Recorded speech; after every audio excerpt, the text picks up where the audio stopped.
Hello and welcome back to the complete course of Azure Machine Learning. So in our last lecture, we have seen how can we create a data frame from the external Azure SQL database, right? Now, in this lecture, we will see how to use this data set into a Python code. So you need to train it or you need to do a data preparation, how to use it inside this data set, right? So I have created a small demo and you can extend it to the advanced version as well. So what you need to do it, first of all, we need to create a cluster. So I have just created a cluster, new cluster, which is demo cluster, and this demo cluster we have already created. So it will not take much time to initiate it, right? So if you will see over here, my cluster, it would be in the same workspace and with a subscription ID, right? So now we have an env file which we have created at a time of the training. So we will use the same environment with the name of a virtual environment and this env file.yml will create a same environment, right? So I'll click on this. Now here, what I did, I write a small piece of a code dbtest.py which I am inserting it into the script run config so that this file would get run directly into the Azure Machine Learning, and this will take a data from the data set, not from the CSV file.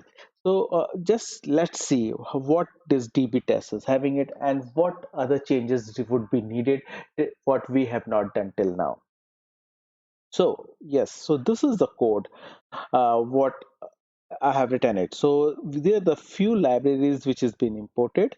So you can see the pandas, joblegs, argpass. Argpass is for sending the data at a runtime, and there's some Azure ML SDK. So here I have just passed the run for logging purpose and the data set, which would be required to extract the data from the data set, right?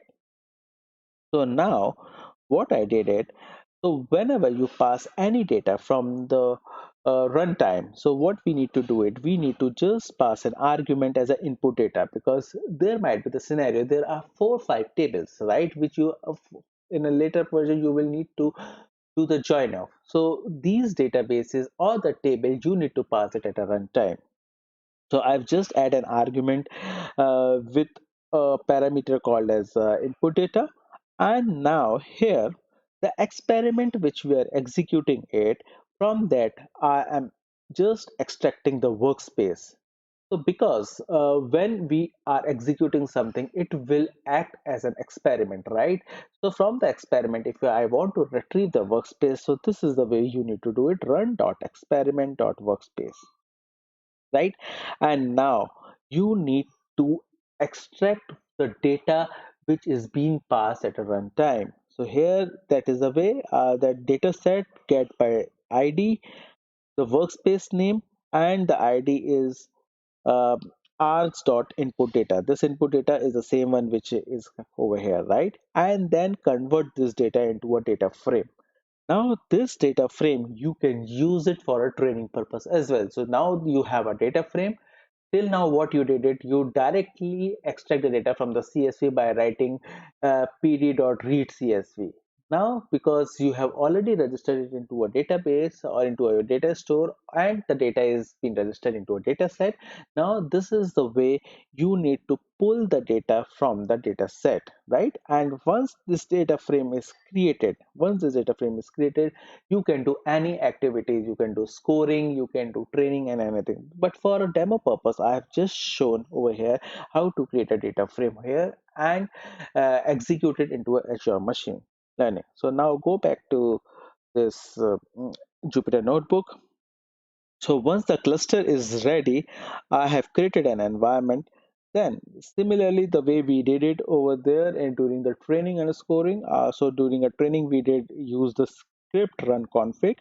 Yes, I did a script run config, and then I'll just pass the script name, and this is the path where my script exists. So you can give any folder name. If the folder is residing outside the root and all, you can just pass that. And the compute target is demo cluster. The environment which needs to be pre-configured before the script will get executed is env, which is what we have created an environment over here, and the arguments, right? So the argument says now the ds1. So here if you'll go up, we can see that the data set which we have registered it with the name of azure table, right?